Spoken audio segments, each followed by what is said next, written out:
Hey, are you scared that the coronavirus might hit you, you might die from it? Well, if you're scared, then maybe you got something to think about. What are you scared of? What are you scared of? The fact that you might have to just leave this world? Well, that probably means that your attachment to this world was a little bit too much. Seriously.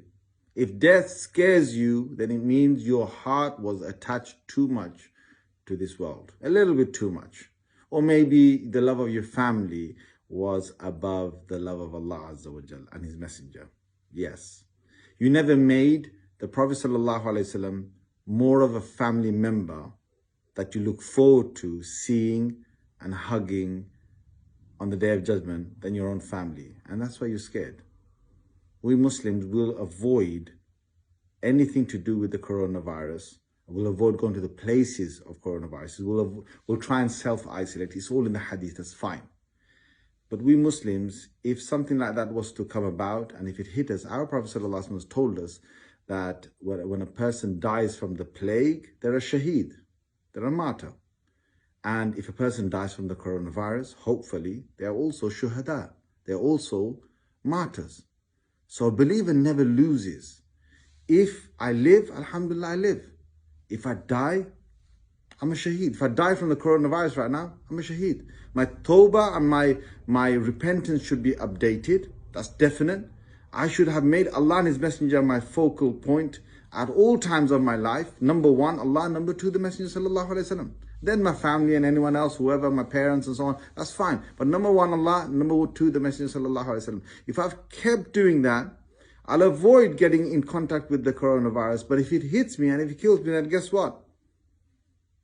I've got better things to look forward to in the next life. That's how a believer should feel. Seriously. Why are you depressed for? Why are you sitting there? Oh my God, Jummah is cancelled. Well, look, let me tell you this. The hadith is clear in Sahih Muslim. If you've been going for Jummah all these weeks of your life, and 1 week you couldn't go because of an excuse, today in Jummah, tomorrow when you get to Jummah, you're going to find the full reward of Jum'ah in your deeds, book of deeds on the Day of Judgment for not going Jum'ah. You know why? The Prophet ﷺ said when a person becomes ill or when a person is traveling and they can't do the things they used to do before, Allah gives them the same reward. So the fact that you couldn't go to Jum'ah or you can't go tomorrow to Jum'ah, so what? You gain the reward. But if you weren't going to Jum'ah, you're not going to get that reward. Now think about it. All the things you used to do, all the good things you used to do, Salah bil Jama'ah. A lot of people are getting depressed. Oh my God, I can't go to the masjid for Salah because they've shut the masjid. Well, if you've been going for as many Salahs as you've been going before, you're getting the full reward of that. Right now, sitting home or doing, you shouldn't be just sitting home. You should be doing your Jama'ah at home. Right? Do the Jama'ah with your family. Because you're a person who's been doing, with Jama'ah. And all those people who went to Jum'ah all these weeks, you're getting the reward for that. You went to Jama'ah, you're getting the reward for that. How does the believer lose out? You don't lose out. And if a person's sitting there and thinking, oh my God, I might die from this. Well, maybe it's a good time for you to think about death. Maybe it's a good time for you to think about death. Because it's going to hit you one day anyway. And whatever's written for us is going to be coming our way anyway.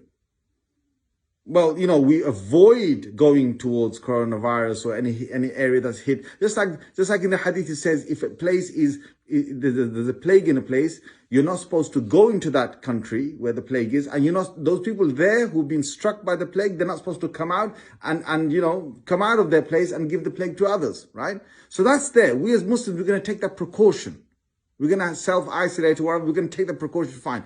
But in terms of the coronavirus, I don't see why people are being so moody and so on. Look, there's a lot of good that's going to come out of this. I'm telling you. Now, this is the time when we should sit down and reflect, right? About all the good things that we've had. You can't travel. Well, that's the ni'mah of Allah that you've had.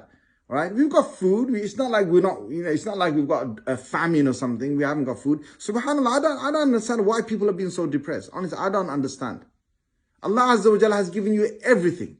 Everything you've got. Right? You've got your fridge, you've got your food in the fridge, you've got supermarkets that are full of food, all right?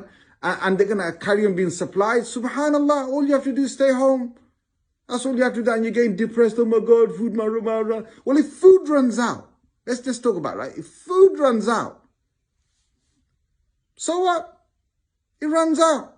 If we starve a little bit, so what? Honestly, so what? Be prepared for it. an upright human being. Be prepared for it. If you're prepared for the worst, if you're prepared for death, then nothing can make you go down, my friend. Nothing can make you feel down.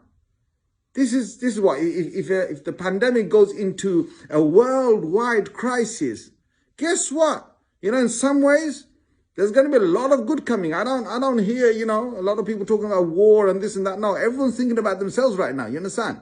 They're not thinking about war out there. You know, a lot of good is probably going to come out of this. A lot of people are going to be thinking differently from what they were thinking beforehand. And you as a believer, sit down, get on with your life, cheer up, and stop thinking that this is the end of the world. We know from the hadith, the end of the world will not happen until Dajjal comes and other, you know, there's going to be other signs of the last hour which haven't come yet. We know that. So it's not the end of the world. Second thing is, all these crises and so on is going to shape human beings to be better. So the time right now is to get on with what we're supposed to be doing all this time anyway, which is ibadah. Get on with your ibadah, get close to Allah. Don't do it just for the sake that the pandemic is here. We're supposed to be doing that beforehand anyway. Update your tawbah, be ready. Anytime death comes, boom, you've gone to the next life. Inshallah, you're the shaheed and you'll have a better life over there. So stop worrying, stop being depressed. Sit down, enjoy your life. You know, meet your family, do whatever else you want to do. Yeah? You know, don't feel that this is the last day you're going to be gone from the earth. Oh my God, you got a bigger family on the other side waiting for you, my friend. If you make it to Illiyin, to the best place in the next world where all the good souls are, your, you know, forefathers, your aunties, uncles, whoever's passed away before, they're waiting for you, right? You'll be over there. You'll be with a better family over there. So sit down, right? Enjoy your life. And either way, you win because you're a believer. Alhamdulillah.